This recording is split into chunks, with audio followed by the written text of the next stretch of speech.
받은 자가 기름 부음 받은 자가 끊어져 없어지고 예수님께서 십자가 사건으로 끊어져 없어지는 거예요.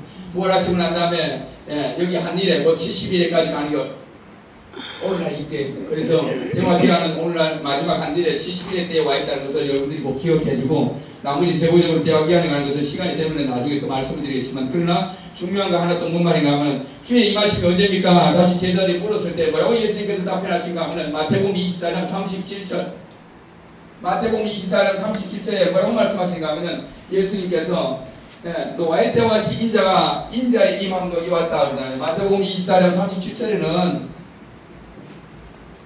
마태복음 24장 3절에는 질문한 거예요. 주의 임하심이 언제입니까? 37절은 뭐라고요? 노아의 때와 같이 인자의 임함도 이왔더라는데 우리가 너무 잘 알아야 될게요. 많은 교회에서 강구하는 부분이 이 부분이에요. 노아의 때와 같이 인자가 내가 다시 오겠다 그랬더니 예수님 시집가고 상가고 사고 팔고 다시 올 때는 놓고 자고 그렇게 했군요. 아니 노아의 때와 같이 온단 말이다 그랬더니 알아듣겠습니다. 시집가고 장가고 사고 팔고 먹고 자고 아니 내가 노아의 때와 같이 온단 말이다. 알겠습니다. 먹고 자고 시집가고 장가고 사고 팔고 예수님이 그 뜻 안 해요. 노아의 때라고 얘기하면요. 노아의 때 당연히 시집가고 장가고 사고 팔면 영적 상태를 말씀하신 거지만 그러나 대화기 하는 것을 질문하기 때문에 답변은 뭐냐? 노아의 때에 대한 걸 답변하시고 그러면 어떻게 해요? 창세기 9장에서 13장에 이미 있기 때문에 창세기 9장에서 13장에 있는 말씀을 찾아보면 노아의 때는 정확히 나와 있어요. 150일 동안 물이 창이라고 150일 동안 물이 감하고 또한 7일 동안 후에 광주에 들어가고 40주야에 비가 오고 이와 같은 말씀을 여러분들이 알아야 노아의 방주에 머문 기간이 371일 1년이 그래서 이사야서 34장 8절이나 61장 2절에는 은혜의 해 보복의 날 이러잖아요. 은혜의 해는 1년이니까 노아가 방주에 머무시가지고 보복의 날 이러면 롯의 때니까 하루 1시간 만에 예수님께서 대충 말씀하신 거 아니에요. 노아의 때라고 얘기했기 때문에 그러면 노아의 때에 일어난 공은 창세기 6장 3절에 120년 그리고 노아 600세에 홍수가 나는 거 아니에요. 이 그대로 와요. 왜냐하면 창세기 6장 3절에는 노아의 때라는 거니까 6장 3절에는요 120년에 육신이 날 수를 정해놨잖아요. 내가 120년이 지나면 육신들을 다 호흡 있는 것들은 노아 외에 다 멸하버리는 거죠. 방주에 들어가는 짐승들과 호흡 있는 육신들 외에는 하나님께서 진노로 물속에 다 수장시켜버려요. 그러면은 이거는 이미 이루어졌기 때문에 역사잖아요. 그러나 성경은 이중예언이에요. 예수님께서 왜 그러면은 마태복음 24장 37절에 이미 노아 때 이루어지고 성취된 역사적인 말씀을 다시 불러와가지고 이 말씀이 내가 마지막 때에 다시 올 때에 노아 때와 같다라는 말씀을 다시 하냐고. 그러면 노아 때라고 했으면은 사라의 나이가 127세니까 모세의 나이가 120세 여호수아가 7년을 정복하니까 이게 어떻게 되느냐. 노아 때 창세기 6장 3절은 실제 120 플러스 7로 되어 있어요. 7년. 이게 노아 600세죠. 끝나고 나면 601세고. 이 말씀의 때를 쭉 바라보면은 여러분들이 알아야 되는 게 그러면 무화나무를 비유를 보고 배우라 했으니까 무화나무는 이스라엘이 있잖아요. 이스라엘 건국 역사가 정확하게 120년 플러스 7년의 역사로 이루어져 왔어요. 이 한국의 건국 역사가 똑같아요. 그래서 왜 그러냐. 여러분들 영적 이스라엘이기 때문에 이스라엘과 영적 이스라엘 이스라엘은 이루어졌기 때문에 역사지만 여러분들은 성경 66권이 이루어진 적이 없기 때문에 우리 신학교에서나 교회에서 이제는 바로 가르쳐야 되는 부분이 우리가 착각하고 있는 부분이 이런 부분이죠. 이스라엘은 구약 성경 39권이 이루어졌기 때문에 구약이라고 해요. 옛날 언약, 구약 이루어졌기 때문에 역사라고. 옛날 언약이기 때문에 구약 이루어졌다 역사 이거죠. 예언하시고 난 다음에 다 이루어졌기 때문에 예언 이루어졌다 역사. 예언 이루어졌다 역사. 구약은 역사라고 해요. 근데 성경 66권이 여러분들에게 전화올 때 여러분들에게 구약 성경 39권이 이루어진 데가 있냐고? 없어요. 여러분들에게 39권의 구약의 역사가 이루어진 적이 없는데 그냥 이스라엘이 옛날 역사 이러니까 우리도 이거는 구약이고 역사고 이렇게 가르치는 거예요. 이거 혼돈이에요. 안 돼요. 제대로 하셔야 돼요. 다시요. 이스라엘은 구약 성경 39권이 다 이루어졌기 때문에 역사예요. 근데 우리 이방인들 우리 개신교에서는 아니 39권이 이루어진 적이 없어요. 66권 자체가. 66권 자체가 이루어진 적이 없기 때문에 우리는 뭐라고 해야 되느냐. 66권 자체가 전체 예언으로 보면 정확한 해석이 맞아요. 그래서 노아 때에 왜 예수님께서 노아 때 이루어진 역사를 다시 호출을 해서 인용을 하셔가지고 마지막 때 2000년 후인 오늘날에 내가 다시 갈 때 노아 때와 같다라고 말씀하셨냐는 거죠. 그럼 노아 때 여러분들이 뭘 기억해야 되는가 하면은 1년 370일 동안 광주에 머물고 난 다음에 사람에게 첫 언약을 맺죠. 뭐요? 무지개 언약을 맺잖아요. 그래서 여러분들이 지금 삶 속에 살다가 무지개 언약이 났다. 하나님 지금 영원한 언약으로 노아에게 무지개 언약을 맺었는데 내가 오늘 저 무지개 언약을 성경에 기록한 대로 내가 영적으로 노아의 자손으로서 내가 믿나이다. 예수 이름으로. 그럼 여러분들의 가족이나 여러분들은 물에 떠내리가 죽는 일은 없어요. 지금 수많은 홍수가 났지만 얼마나 많은 사람들이 대한민국을 지켜주느라고 중국에는 완전 초토화 되고 일본 초토화 되고 한국만 그래도 아픔이 지나갔지만은 물론 홍수를 당한 분들에게 미안하지만은 그분들의 가정들이 빨리 회복되길 바라지만요. 지금 자세히 다 바라보면은 지금 몇 년 동안 계속 일본과 중국 이 일대를 그냥 완전 초토화시켜버려요. 성경에 기록된 대로 지금 보세요. 중국의 북쪽 지역에 어떤 일이 났나요? 발바닥에 못 나가요. 그냥 나가면은 슬리퍼가 녹아가지고 다 달라붙어버려요. 오토바이가 다 녹아내려버려요. 이게 어떤 일이 났죠? 계시록 16장 8절에 뭐가 되어 있어요? 하나님의 진노의 단어, 네 번째 진노의 단어는 해에 쏟으면 해에 쏟으면 사람들이 해에 태워지는 거죠. 성경이 이루어지고 있잖아요. 그러면 성경이 이루어져 있다는 것을 여러분들이 이 말씀, 하나님 이 말씀이 지금 성취되고 있다는 것을 여러분들께서 말씀에 의지해서 믿음의 기도를 드릴 때, 그래. 내가 그렇게 하고 있는 것을 어떻게 하니? 내가 아버지 아들입니다. 아들이고, 아버지께서 이렇게 하고 계신 거 아닙니까? 말씀 속에 기록된 대로. 그럼 이 말씀이 지금 이루어지고 있고 성취되고 있습니다. 라고 정확하게 말씀이 의해서 이 시대를 분별하고 하나님께 고백을 드릴 때, 내 뜻을 너는 어떻게 정확히 아니? 어떻게 내 마음, 내 하는 일들을 알고 나와 너는 동참을 하니? 너의 기도가 꼭 나와 꼭 맞다라는 말씀을 하지 않겠어요? 네. 그래서 다시 말씀드리지만 그 다음에 그건 뭐예요? 우리나라 코로나 팬데믹이 왔잖아요. 코로나 팬데믹이 왔으면 어떤 일이죠? 네 말탄자 중에 세 번째 검은 말탄자가 하는 일이 뭐죠? 전염병과 기근을 퍼뜨리는 게 세 번째 말탄자, 검은 말탄자가 하는 일이에요. 그러면 코로나 팬데믹이 전 세계를 강타했을 때 우리는 뭐라고 고백해야 돼? 하나님 내 말 중에 세 번째 말이 하는 이 악한 일들이 이미 전 세계에 퍼지고 있습니다. 대한민국에도 완전히 코로나 때문에 강타해서 우리가 너무 고통스럽습니다. 그러나 내 말들 중에 세 번째 말이 우리를 괴롭힌다 할지라도 우리는 예수 그리스도 말미암아 어린 양의 피가 있고 문설주 임방의 피를 바른 자는 사망이 넘어가는 유월절에 은혜가 있듯이 십자가 유월절로 예수님께서 죽으신 어린 양의 피가 있는 자는 피가 있는 우리에게는 사망이 넘어갑니다 라는 고백을 해야 됩니다. 아멘. 할렐루야. 할렐루야. 아멘. 아멘. 네, 그래서 여러분들에게 아무리 전염병이 온다 할지라도 이거는 아멘. 어린 양의 피가 여러분들의 마음에 있는 한 여러분들의 사망이 감당치를 못하는 거예요. 세상이 감당치를 못하는 거예요. 세상이 주지 못하는 권세, 십자가 능력과 어린 양의 보혈의 피가 여러분들에게 있는데 세상이 어떻게 여러분들을 감당할 수 있냐고요?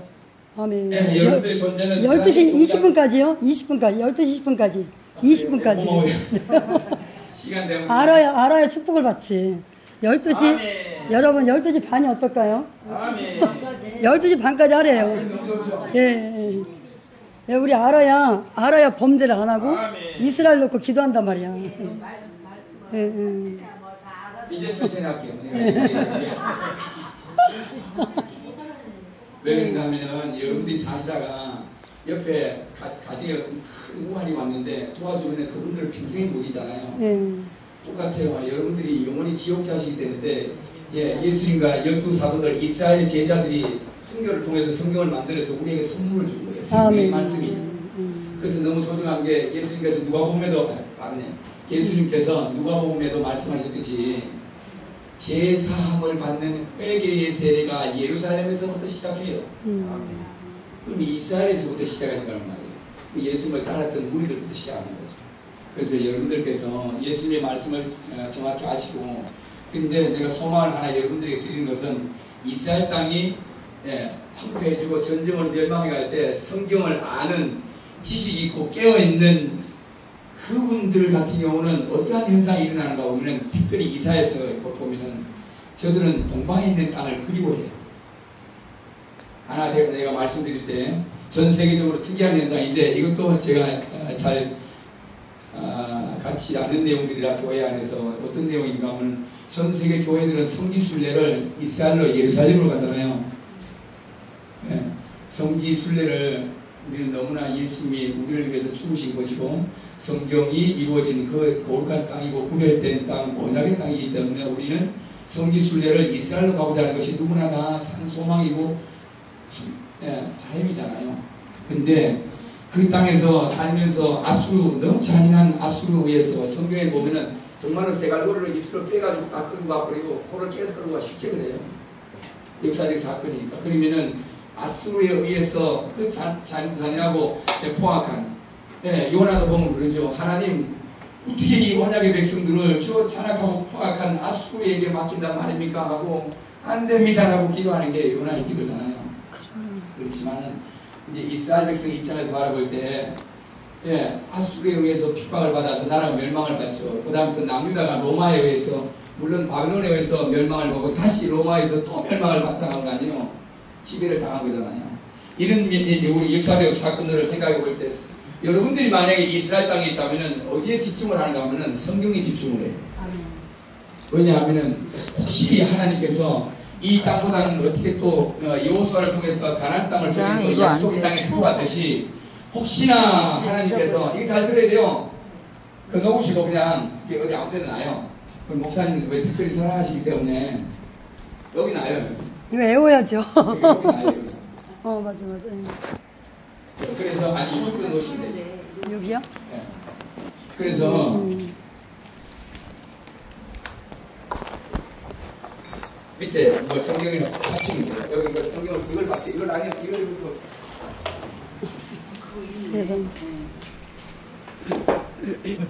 그래서 전 세계 교회나 그 예수님을 또 말씀을 사모하는 분들 같은 경우는 예루살렘으로 성지순례를 가고자 하지만은 그 땅에서 핍박을 받고 있던 그 정말 당사자들, 이스라엘 백성들이 나라가 망하고 또 망하고 이와 같은 환란을 당할 때 그 사람들 마음이 어떻게 있겠어요? 혹시나 하나님께서 새로운 땅을 예비해 놓은 것은 없을까라는 의문을 품지 않겠어요? 제가 말씀드리지만은 이 부분은 아직까지 오픈이 안 된 거기 때문에 여러분들이 은혜를 받고 믿음으로 받아주시길 바라는데, 우리는 예루살렘으로 성지 순례를 가지만은 이스라엘 백성들의 깨어있는 지도자들이나 성경을 아는 백성들은 동방에 하나님께서 예비하신 약속의 땅이 있는 것을 알았어요. 그래서 북이스라엘 열지파가 멸망할 때 그분들이 어디로 갔겠냐고요. 이사야서에 기록되어 있는 동방 땅끝, 해 돋는 곳, 해 뜨는 곳, 그곳으로 길 따라 성령의 감동을 받고 인도를 받고 건너오고 거죠. 그래서 제가 엊그제도 그렇고 어느 한 목사님한테 이스라엘 12지파가 어떻게 흩어져 있는 그것만 한 5년 6년을 연구하시고 책을 썼어요. 그러다가 저와 이제 만난 거예요.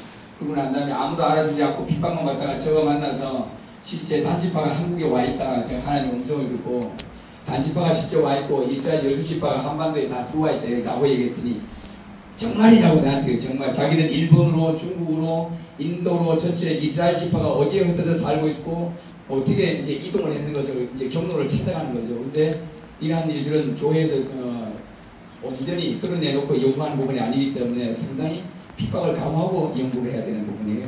그러다 보니까 우리는 이제 오늘날 어디냐, 창세기 10장의 족보가 오픈이 되는 거죠. 창세기 10장에는 분명히 에벨의 두 아들 중에 벨렉은 그 바벨탑 사건이 나고 그 땅에 남아있지만은 욕단은 동방으로 동편 산으로 이동하는 거죠. 그래서 핍박을 받은 이스라엘 백성들은 도저히 살고 그 땅에 있으면 다 죽는 거니까요. 다 죽잖아요.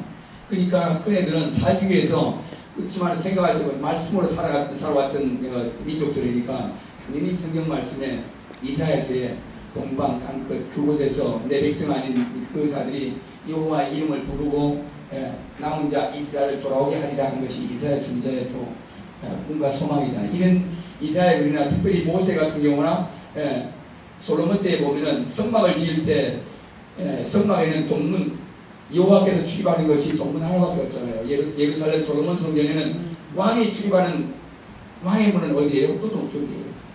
그래서 모든 성경이 동쪽을 향하여 바라보고 이스라엘 역사 전체가 구조가 되어 있기 때문에 전애들은 환란을 당했을 때 만약에 우리에게 새로이 인도할 만한 땅이 있다면 어딜까라고 의문을 품지 않겠어요? 다시 한번, 이거 중요한 말씀이에요. 다른 일 하지 마시고요. 무슨 말씀이냐? 이사야 54장 11절에는 장래의 미래의 새 예루살렘에 대한 말씀을 언급을 해놔요. 아름다운 보석으로 새 예루살렘이 만들어질 것을. 그 다음에 이사야 12장에는 새 이름으로 일컬음을 받는다고 해요. 그 다음에 이사야 43장이나 48장에는 내가 새 일을 행하겠다고 해요. 새 일. 새 일, 새 노래. 이 말씀이 뭔 말이죠? 새 에덴 동산에 대한 약속이에요. 새 에덴 동산의 약속을 우리가 생각해 볼 때, 그러면은 분명히 이사야 62장 2절에는 내가 새 이름으로 일컬음을 받게 하는데, 그러면은 이사야 62장 4절에는 뭐라고 되어 있느냐? 뱁시바라 율라라 하는 말씀 혹시 여러분들 많이 들어보셨을 거예요. 아멘. 예. 예루살렘의 새 이름이 뱁시바입니다. 예. 여호와 하나님의 새 이름이 임마누엘이잖아요. 이사야 7장 14절에 보라 처녀가 아들을 낳으리니 그 이름을 임마누엘이라 하라. 임마누엘을 번역한즉 하나님이 우리와 함께 계시다. 이 임마누엘 하나님이 계시록 21장에 다시 보면은 하나님의 장막이 백성들과 함께 있고 예수님께서 육신을 가지고 다시 와 계시는 말씀이 계시록 21장인데 그래서 다시 말씀드리지만은 구약의 전체 내용들은 이중복음으로 되어 있다는 것을 여러분들이 기억해 줘야 되는데 우리는 예루살렘으로 성지순례하지만은 그 환난과 핍박을 당한 나라가 멸망한 쫓겨나서 도망가지 않으면 다 죽임을 당할 수밖에 없는 이 이스라엘 이 백성들이 바벨론 포로에 있을 때도 상당히 보면은 사해사원에 있는 글들에나 여러가지 문서의 증거들이 오늘날 드러나고 있지만은 동방으로 왜요? 특별히 사도행전 16장에도 보면은 사도 바울이 사도행전 9장 4절에는 사도 바울이 다메섹 도상에서 다시 예수 그리스도를 믿는 자들을 잡아 죽이려고 공문서를 받아가지고 이제 다메섹으로 가는 길에 부활하신 예수님을 만나는 게 사울이잖아요. 사울이 부활하신 예수님을 만나고 아라비아 광야의 성령으로 이끌려서 훈련을 받고 난 다음에 그 과정에서 사도 바울이 어떤 심령인가 여러분들 한번 생각해 보시길 바래요. 뭔 말이냐. 그토록 다윗 같은 메시아를 기다리는 로마 식민지 상태에 있는 당시에 다윗 같은 메시아를 기다리는 저들이 정작 그 메시아가 오셨는데 십자가에 죽여버리잖아요. 스데반을 죽일 때 사울이 옆에 있어요. 근데 예수 그리스도를 만나고 성령을 받고 난 다음에 성경을 다시 볼 때 사도 바울이 왜요? 가말리엘의 문화생이고 수제자고 로마 학문에도 뛰어나고 장교 출신에다가 아주 머리가 명성한 거죠. 그런 사울이 메시아를 죽였다는 것을 알 때 말 그대로 가룟유다가 나가서 자살하는 것처럼 사울도 아마 그 고통을 상상을 초월했을 거예요. 예. 그런데 사도행전 16장에 보면은 자기 민족이 전 국가가 나서서 메시아를 십자가 죽여버리기 때문에 이 죄를 깨달은 사울 그 똑똑한 지혜롭고 상당히 하이칼라로 살았던 이 사울이 그 저지른 민족적인 죄를 깨달았을 때 어떤 마음이겠냐고요. 완전히 아마 대굴대굴 눌렀겠죠. 완전히 대굴대굴 눌렸을 거예요. 사울의 심정이 그런 거예요. 그래서 근데 이러한 진리를 깨닫고 사울은 구약 말씀에 흠이 없이 너무나 잘 알기 때문에 사울이 사도행전 16장에 보면 어디로 가려고요? 전도를 하다가 동쪽으로 계속 먼저 지키노로 가려고요. 전도하다가 동쪽으로 가려고 전도하다가 동쪽으로 가는데 먼저 동쪽으로 가려니까 성령이 막으시고 또다시 동쪽으로 가려는데 그 다음에는 예수의 영이 막으시고 사도 바울이 왜 지킴으로 동쪽으로 가려고 그러냐고요. 왜요? 자기 민족의 죄를 저지른 이 죄를 용서해주고 영화롭게 할 민족 한 나라가 어디를 하는가 하면은 이사야에서 특별히 물론 장세기서부터 나 있지만은 저 동방 땅 끝에 있는 것을 해돋는 곳 북방이면서 해돋는 곳 그곳에 왜냐하면 국가와 민족적으로 범죄이기 때문에 한 개인이 전도를 하는 것처럼 자기 민족 전체를 구원해줄 나라와 민족이 어디에 있다는 동방 땅 끝에 있다는 것을 사도 바울은 너무 잘 아는 거죠. 그래서 급한 마음에 내 민족이 무슨 죄를 저지른 거야 하나님 그렇게 말씀을 하니까 무조건 그냥 동방으로 와서 이 민족을 통해서 끌고 와가지고 자기 민족 온 이스라엘을 구원시키고자 하는 것이 바울의 소망이었죠. 그러나 하나님의 계획은 서쪽으로 가서 미국으로 가서 한국으로 가서 다시 예루살렘으로 가는 것이 복음의 경로잖아요. 근데 지켜오는 사람이 누구예요? 동방박사 세 사람이 유대인의 왕으로 나신 예수 그리스도를 경배하고 배알할 때 하나님 아버지 입장에서는 어떻게 보겠어요? 이야 이거 동방박사의 사신들이 와서 내 아들에게 왕으로서의 경배하고 가네?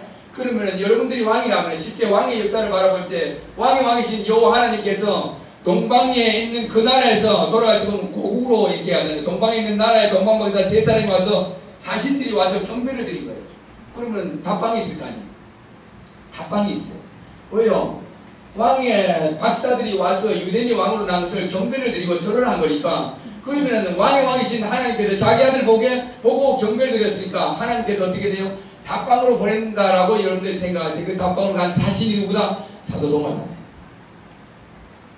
사도동화는 지킴을 봐요. 사도동화는 다이렉트로 인도를 거쳐서 직행으로 와서 우리나라 신라 땅까지 왔다는 여러 가지 흔적들이 나와 있는데 오늘날 이때죠. 그래서 모든 증거들이 드러나는 시대에 와 있고 사도 바울은 원래 이방인의 사도이기 때문에 이방인을 위한 복음은 서방으로 가게 돼 있어요. 근데 그 하나님의 계획인데 사도는 급한 마음에 내 민족 메시아를 죽인 이 죄 때문에 직행으로 가고자 하는 그 불붙는 이 마음이 있었지만 하나님의 계획은 나의 택한 그릇을 이방인의 사도를 세우시는데 이방인을 위해서 가는 게 복음의 경로는 순차적으로 가는 것은 서쪽으로 해서 미국으로 해서 한국으로 들어오는 거죠. 그러나 동방박사들 보내는 이것을 생각해 볼 때는 내가 왕이라면 당연히 답방으로 사신들을 보내겠죠. 그래서 그런 맥락에서 우리가 왕의 역사를 바라볼 때 성경은 똑같아요. 왜요? 왕들을 다 하나님께서 세우시고 폐하시잖아요. 그래서 왕의 사신이나 전쟁이나 이 모든 것들이 성경에 기록되어 있는데 우리나라에 일어났던 왕의 역사나 이런 것들 실제 보면 조선의 왕들 앞에 들어갔다 신하들이 나올 때 뒤를 안 보이잖아요. 내가 예를 들어 왕이 여기 계시다 왕을 배하라고 난 다음에 나올 때는 다 뒤로 나오잖아요. 예의잖아요. 원래 저 같은 경우는요 왕의 역사를 제일 말다가 보니까 성전에 왔다 나갈 때는 항상 뒤걸음치고 나가지 초창기 많았어요. 훈련받은. 왜요? 로마 제국이나 보면은 그 원형적 의사에서 보면 검투사들하고 로마 가이사 황제가 관중석에 지켜볼 때 얘들 뭐라고 난 다음에 갈 때 뒤로 등을 보인다는 말 죽어요. 실제잖아요. 근데 여러분들이 성전에 가서 그냥 기분이 나빠져. 아이씨, 내가 교회를 왜 왔는지 모르겠네. 죽어요. 진짜 옛날 같으면 구약 같으면 좀 바로 죽어요. 영적으로 죽어요. 그래서 제가 드리는 말씀은 때로는 교회 올 때 내가 얼마나 예를 갖추냐에 따라서 내 아들 딸들은 정말 나를 경외하는구나 라고 얘기할 때 우리는 연륜이 물론 드셨고 연세가 있기 때문에 내가 배운 만큼 하나님의 성전에 와서 내가 거룩함으로 행위를 내가 그만큼 경건하게 할 때 하나님도 그 중심을 보시고 여러분들에게 필요한 것을 더욱더 많은 축복으로 내려줄 줄 압니다.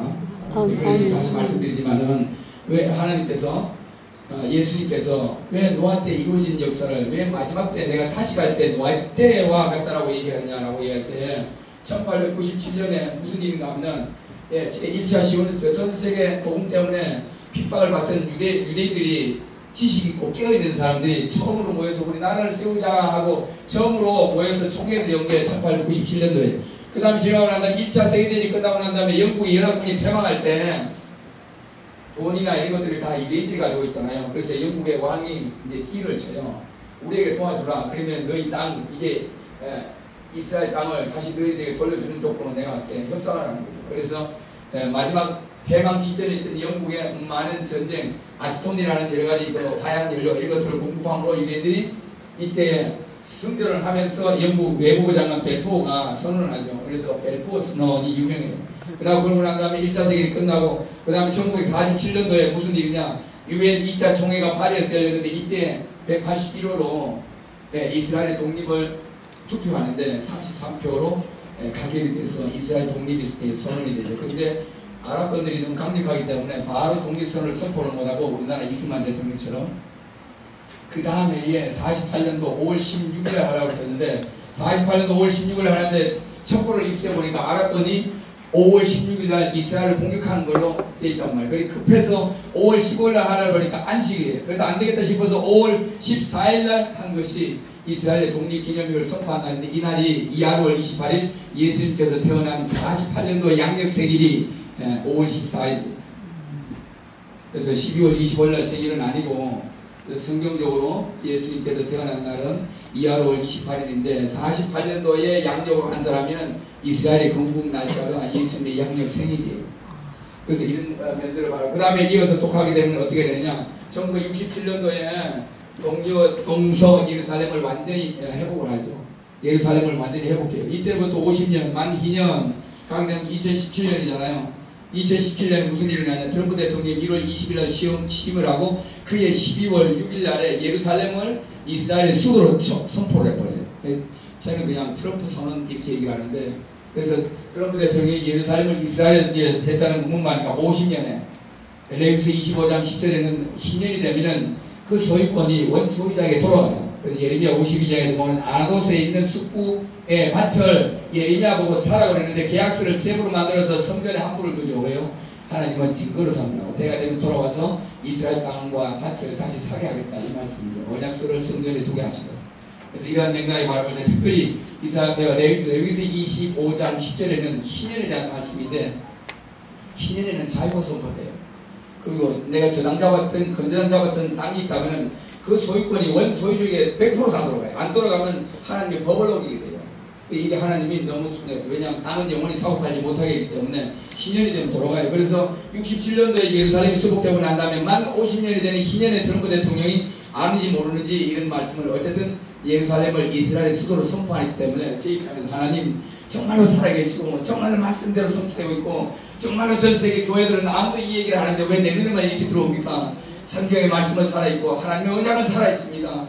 예, 무화나무의 비유를 보고 배우라. 노아 때와 같다 그랬다면 무화과는 이스라엘, 노아 때와 같다 그러니까 1897년에서 정확하게 2017년 예루살렘이 회복되는 희년일까지 120년이 걸려요. 이스라엘 역사에 정확하게 120년 속에 건국이 이루어집니다. 지금 전쟁이 일어났잖아요. 지금 노아 홍수 전쟁이라고. 그래서 노아 홍수 전쟁은 왜냐? 하나님의 심판의 전쟁이죠. 그래서 노아 때로 왔으니까 저 뭐냐? 하마스가 2023년 10월 7일날 이스라엘 공격할 때 작전명을 뭘 했느냐? 한이가 하마스에서 가자. 예. 아크사 홍수 작전이에요. 그래서 제가 바라볼 때 저들이 이스라엘 공격할 때 아크사 홍수 작전을 했는데 하나님 지금 노아 때고 노아 때와 같이 홍수에 쓸려내려가는 때라고 했는데 저들이 죽으려고 스스로 무덤을 파나이다. 작전명을 세는데 어떻게 홍수 작전을 하냐고요. 스스로 하나님의 백성을 대적하다 스스로 무덤을 파는 이와 같은 걸 볼 때 할 수 없이 또 중국인을 하는 거죠. 하나님 회개하고 돌이키라. 아직까지 인질이 불려나지 않고 한 50명이 인질로 잡혀있는 상태고 이스라엘이. 그래서 우리가 이스라엘에 대해서 다 얘기하면 더 많지만은 얼마나 우리가 빚진 것이 많은데 1만 달러를 빚진 우리가 정말로 깨닫는다면은 이스라엘을 위해서 우리가 중국인들은 꼭 필요하고 예수님께서 노아 때와 같이 온다고 했기 때문에 이 과정의 건국 역사에 내가 다 시간에서 말씀을 못 드리지만은 건국의 역사 속에 한국의 건국이 똑같이 한 거예요. 그래서 왜요? 이승만 대 영부인이 프란체스카 도너잖아요. 제가 그래도 이게 웃으면서 편하게 말씀드리는데 조선의 아들 양녕대군의 18대 손이가 그래요. 어쨌든 왕족 출신의 이승만과 프란체스카 도너 이스라엘의 딸이 둘이 독립운동을 하다가 스위스 바젤에서 루지에 호텔 레스토랑에서 만나서 사랑의 눈이 멀어가지고 둘이 만나가지고 독립운동을 하면서 세운 나라가 대한민국이잖아요. 그런 거 성경적으로 바라볼 때 여러분들은 대한민국의 건국의 아버지가 이승만이라면 건국의 어머니가 프란체스카 도너잖아요. 그럼 여러분들은 모태가 유대인의 딸 이스라엘 딸이거든. 영적으로 모태, 여러분들은 모태는 프란체스카 도너가 이스라엘의 딸이고 건국의 어머니니까 어머니의 태가 여러분들은 이스라엘 딸이에요. 어머니가. 그래서 영적으로 바라볼 때 그런 보면 어떻게 돼요? 반은 조선, 반은 이스라엘 이렇게 맥락을 바라볼 수도 있어요. 왜요? 북이스라엘 10지파가 멸망할 때 그 10지파가 말씀을 바라보고 동방 땅끝으로 해돋는 곳으로 이동해서 왔기 때문에 그래서 제가 엊그제 이스라엘 지파에 대해서 연구를 한 목사님이 통탄을 하고 막 그냥 감복을 하는 게 제가 때가 되면은 한국의 모든 백성들 DNA 조사를 내가 꼭 하겠다고 하나님 앞에 기도를 드렸는데 왜요? 당신이 그렇게 이스라엘 지파 열심히 하는데 요새는 그 DNA 유전학이 너무나 발달되어 있기 때문에 여러분들 피조사하면은 유대인들이 12지파가 와서 여러분들에게 동화가 되기 때문에 여러분들하고 다 섞여 있는 거예요. 지금 요번 다문화 가정해가지고 외국에서 온 며느리들이 와가지고 그 사람도 사면 어느 순간 여러분들하고 비슷하게 없어질 거예요. 그래서 이스라엘 12지파, 남유다 2지파가 그들은 성경을 알고 있기 때문에 왔을 때에 여러분들하고 함께 동화가 되어 있기 때문에 하나님께서 말씀하시기를 그렇다면 DNA 혈액 검사하면 여러분들 중에 이스라엘 12지파에 해당되는 혈액이 반드시 있겠다라는 거죠. 그래서 여러분들은 세상의 어느 나라보다도 특별한 존재고 이미 원유맨 이스라엘과 대한민국이 하나 되는 에베소서 2장 15절에는 원유맨 한 세 사람 일이잖아요. 특별히 하나님께서 강조할 때 한 세 사람 얘기할 때 유대인들과 이방인들을 얘기하는데 이방인들의 대표가 누구냐? 여러분들이. 왜요?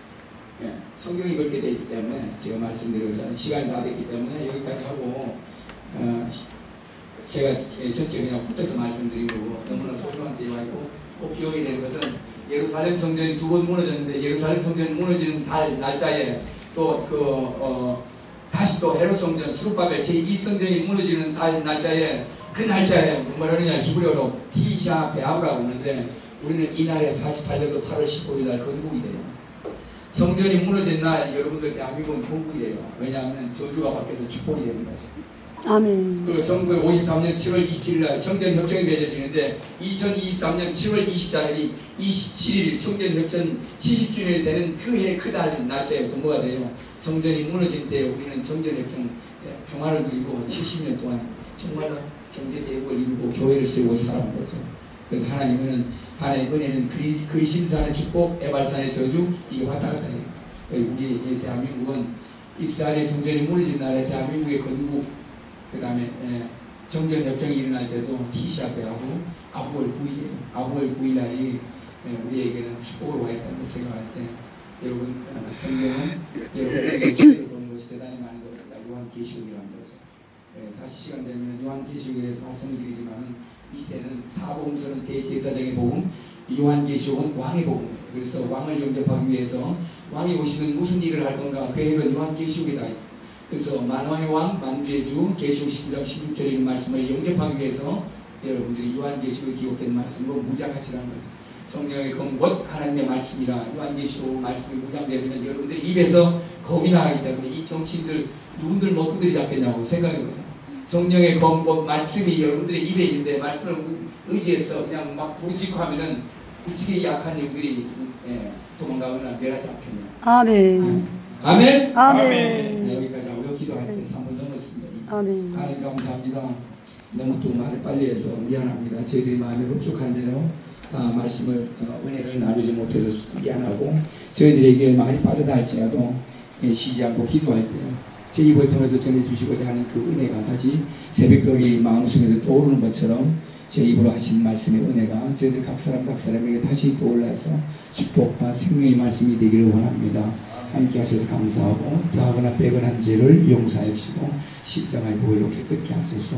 모든 대적하는 영들은 예수 그리스도의 이름 안에 물러가고 믿음 소망 사랑 교회와 또 목사님과 성도들 위해 하나님의 축복하심이 있으시길 원하고 예수 그리스도의 이름으로 기도드립니다. 아멘.